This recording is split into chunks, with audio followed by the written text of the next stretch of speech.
사랑합니다. 축복합니다. 계속해서 코로나 바이러스가 잦아들었다가도 다시 확산되고 그러다가 또다시 잦아들었다가 또다시 확산되는 과정을 반복하고 있습니다. 지난 주간에는 포항에도 확진자가 나와서 걱정했었는데 다행히 더 이상 확산되지는 않는 듯 합니다. 이럴 때에 모두가 안전과 건강에 주의해야 할 듯 합니다. 우리 친구들은 잘 지냈나요? 학교 생활도 잘하고 있죠. 지난주에는 우리 당찬교회에 중요한 일이 있었습니다. 2020년 총회를 통해 새로운 한 해를 이끌어갈 임원들을 선출했습니다. 그렇다고 이전 임원들의 임기가 완전히 끝난 것은 아닙니다. 회칙을 보아도 알 수 있는 것처럼 연말까지 신임원들을 잘 도와서 이끌어 주시기를 부탁드립니다. 또 우리 친구들은 임원들을 선출한 것으로 끝내지 말고 함께 기도하고 힘을 모아 주어야 합니다. 임원들이 맡겨진 일을 잘 감당할 수 있도록 협력해 주시기를 다시 한번 부탁드립니다.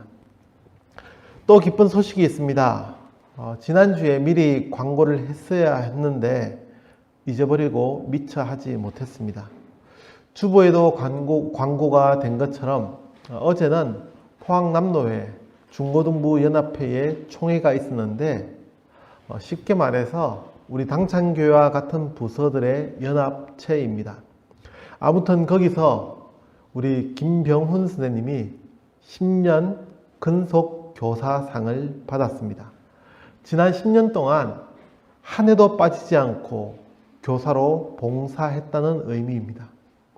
또 있죠. 우리 박지희 선생님은 모범교사상을, 또 진예현 친구는 모범 학생상을 받았습니다.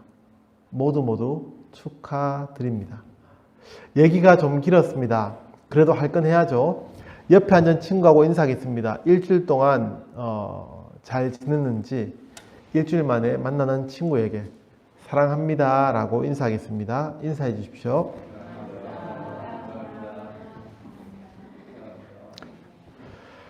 신약 성경을 공부하는 9번째 시간입니다. 참고로 이번에는 신약 성경을 11번의 시간으로 공부하게 됩니다. 이제 오늘을 제외하고 나면 2번의 시간이 더 남았는데 모두 마지막까지 잘 따라오시기를 부탁드립니다. 오늘 공부할 말씀은 히브리서입니다. 다 같이 일어서 하나님의 말씀을 같이 읽겠습니다.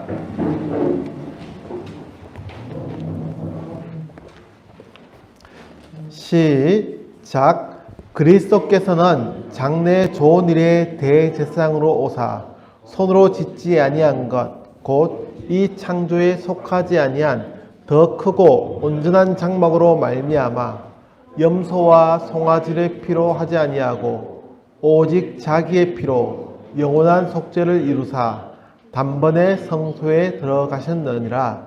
히브리서 9장 11절에서 12절 말씀. 아멘.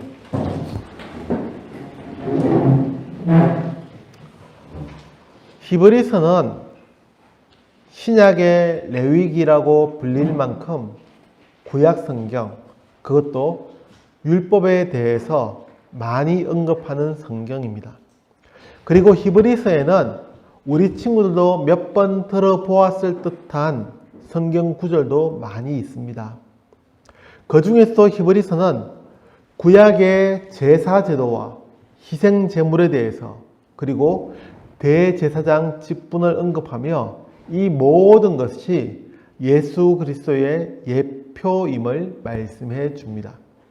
그런 점에서 우리는 히브리서 중에서도 본문의 말씀을 선택하여 생각해 보려 합니다.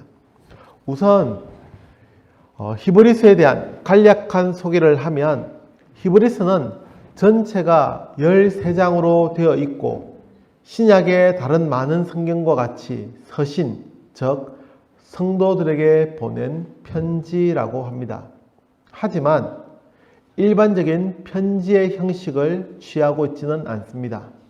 히브리서는 누가, 언제, 누구에게 보낸 편지인지도 정확히 알려져 있지 않고 자체적으로도 언급하지 않습니다.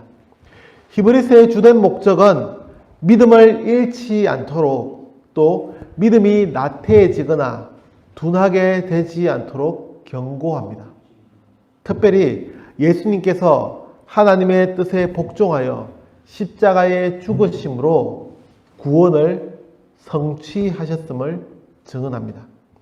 이런 중요한 히브리서를 공부하면서 오늘 우리는 히브리서 9장의 말씀을 함께 생각해 보려 합니다. 앞서 언급한 것처럼 히브리서는 구약의 율법을 많이 언급한다고 했는데 본문의 말씀에서도 대제사장이라는 직분, 그리고 염소와 송아지의 피, 성소 등의 단어가 언급됩니다. 본문의 이해를 돕기 위해 단어를 잠시 설명하고 진행하겠습니다. 대제사장은 제사장들을 대표하는 한 사람이며 종교적으로 최고 지도자입니다. 그리고 대제사장은 단 한 명만 선택될 수 있었고 죽은 이후에 다른 대제사장을 선출하게 되어 있었습니다.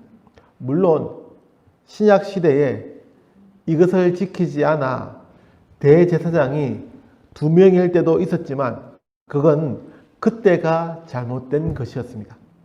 또 대제사장은 모든 이스라엘 백성들을 대표하여 1년에 단 하루 지성소라는 곳에 들어가서 민족의 죄를 회개하는 시간을 보내게 됩니다. 본문의 성소라는 단어는 바로 지성소를 의미합니다. 영어 성경에서 The Most Holy Place라고 해서 가장 거룩한 장소, 즉 지성소라고 되어 있는데 우리가 가진 개역 개정 성경은 성소로만 번역을 하고 있습니다. 또 함께 언급하는 염소와 송아지의 피는 구약시대의 제사에서 죄를 용서받기 위해 드렸던 희생을 상징합니다. 즉 염소와 송아지 등이 피를 흘리면서 죽어가는 그 자리에 바로 내가 있어야 하는데 동물들이 대신 죽음으로 자신이 다시 살게 되었음을 의미하는 것입니다.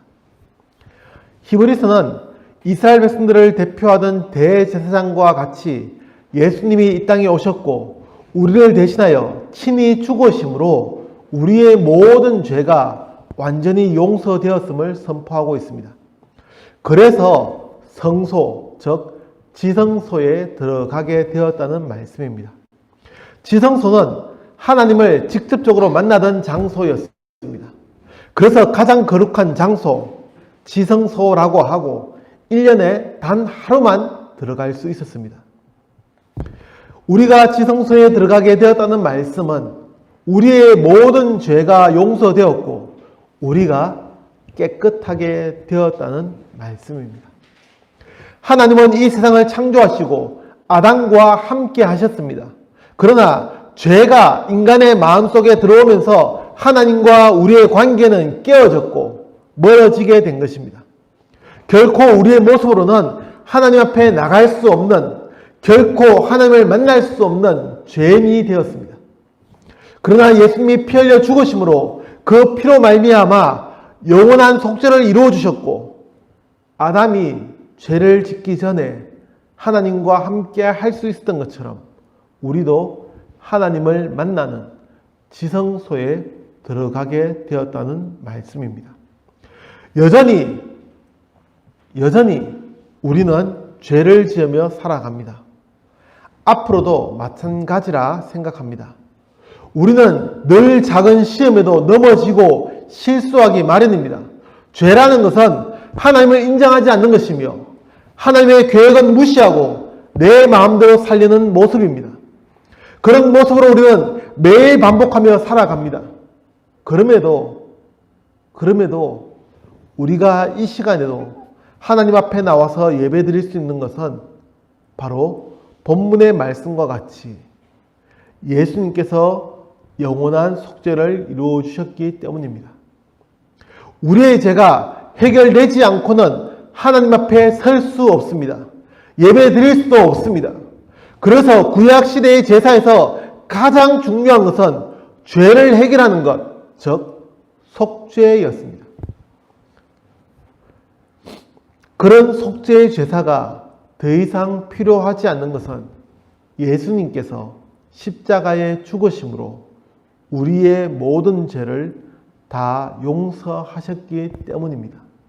단지 우리는 예배를 드리면서 우리의 모습을 돌아보고 죄를 자각하며 하나님의 은혜를 구하며 고백할 뿐입니다.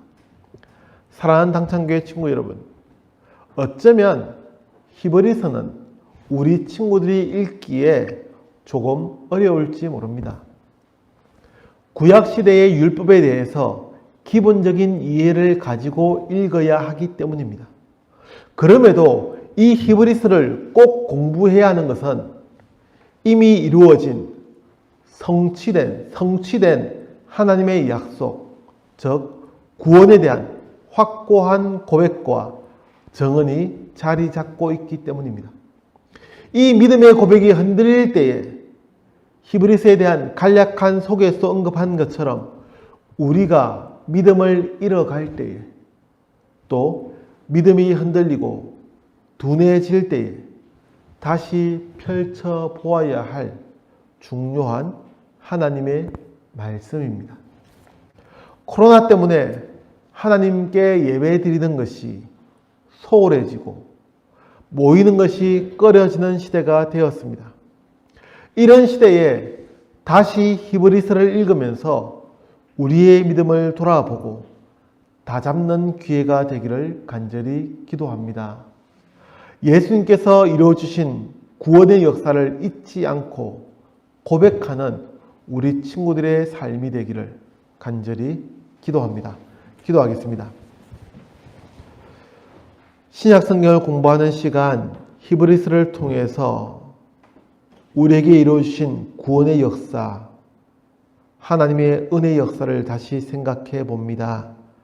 우리가 하나님 앞에 나와 예배드릴 수 있는 것, 또 하나님 앞에 기도할 수 있는 것, 모든 것이 예수님께서 죽으심으로 우리의 모든 죄를 용서해 주셨고 구원을 이루어 주셨기 때문임을 알게 됩니다.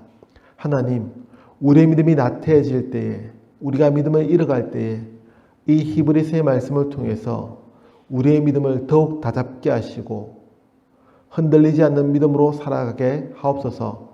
예수님의 이름으로 기도합니다. 아멘.